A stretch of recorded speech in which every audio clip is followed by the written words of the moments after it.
हमारी अध्यक्षता समिति की ओर से डॉक्टर अम्बेडकर जी का माल्यार्पण का स्वागत किया जाए। जोरदार तालियां होनी चाहिए। पूज्य भंते जी,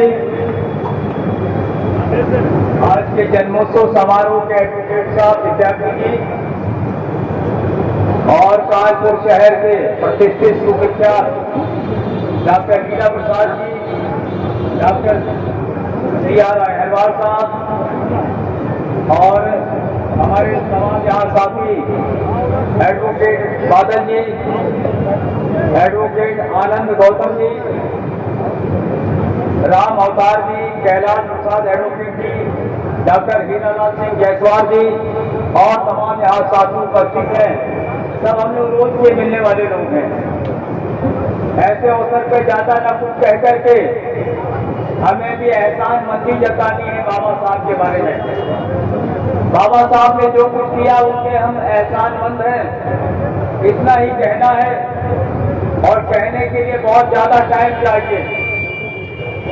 देखिए, बुरा न लगे आप लोगों को, एडवोकेट आप लोग हैं, कहते हैं कानून के बहुत बड़े ज्ञाता है, अदालतों के सम्मान करने वाले हैं, लेकिन हमारे देश की अदालत सुप्रीम कोर्ट की अदालत है।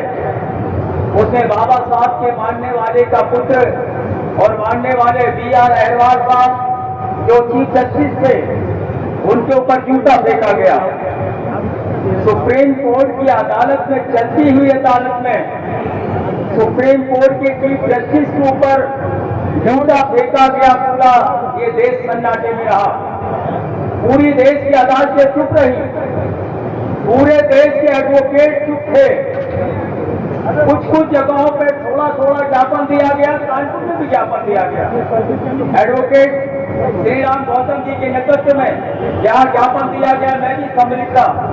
लेकिन जो तूफान मचना चाहिए था, सुप्रीम कोर्ट की अदालत में सुप्रीम कोर्ट के चीफ जस्टिस के ऊपर बड़ी अदालत में जूता फेंका गया।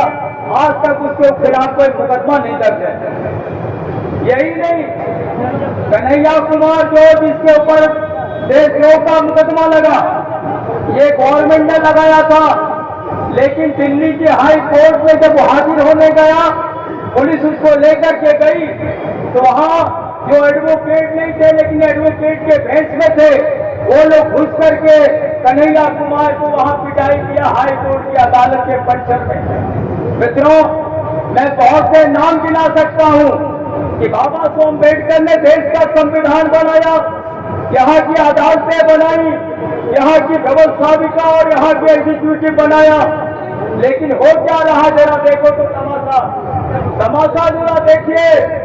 आज महिला का रिजर्वेशन, पॉलिटिकल रिजर्वेशन किया जा रहा है, लेकिन जो हमारा रिजर्वेशन ऑलरेडी है, उसका परिणाम क्या हुआ?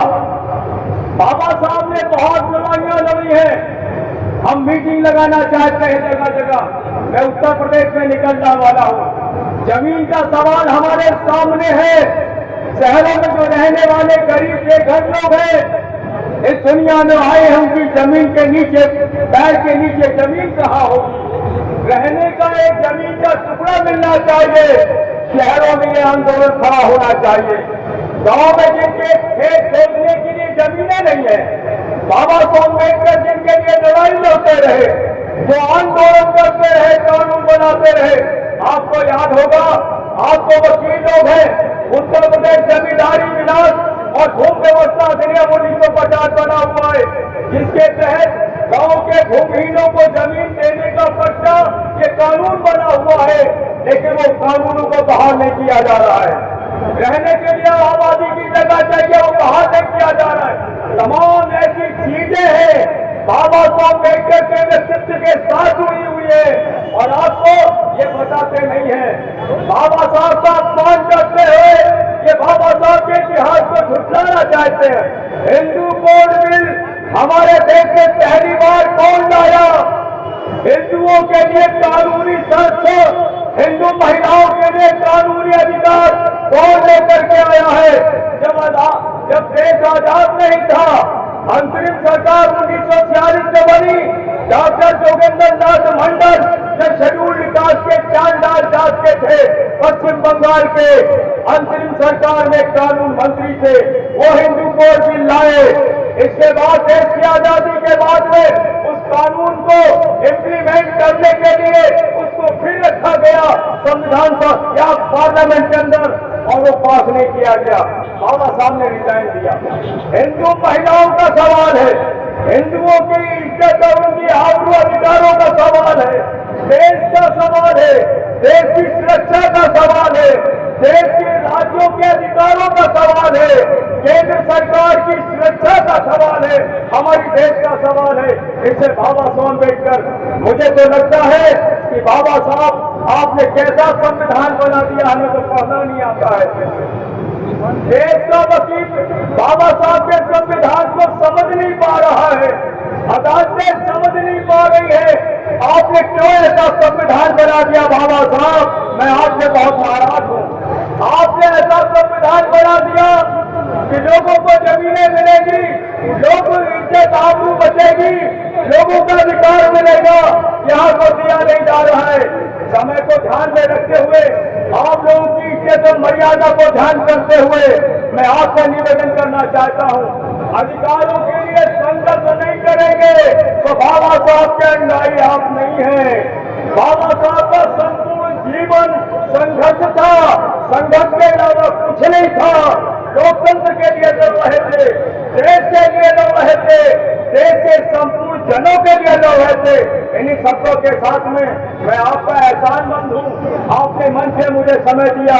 आनंद जी ने बहुत मेरे लिए मेहनत किया कि राहुल जी को बुलाइए, तो मैं यहाँ तक आया। और मेरा जो चेला है, मैं 1983 में लेके धनीराम को जेल में था, कानपुर जेल में 1982 की तिहाड़ जेल में बंद था धनीराम को लेकर। चेला को पहले बुलाया, गुरु को बाद में बुला रहे हैं। तो ये जो हो रहा है, मैं अभी चाहता हूँ, और हमने कह दिया था बादल जी से कि मेरे चेले को अगर आपने हार पहनाया धनीराम को, तो हमको भी पहना दीजिएगा। तो पहना दिया गया है। मैं खुश हूँ, आपसे नाराज नहीं हूँ। इन्हीं शब्दों के साथ में, क्रांतिकारी अभिवादन के साथ में, बाबा साहब के सम्मान को बनाए रखते हुए, देश की अदालतों को स्वतंत्र और सम्मान बनाए रखते हुए मैं आपसे आग्रह करता हूँ। जय भीम, जय भारत। धन्यवाद।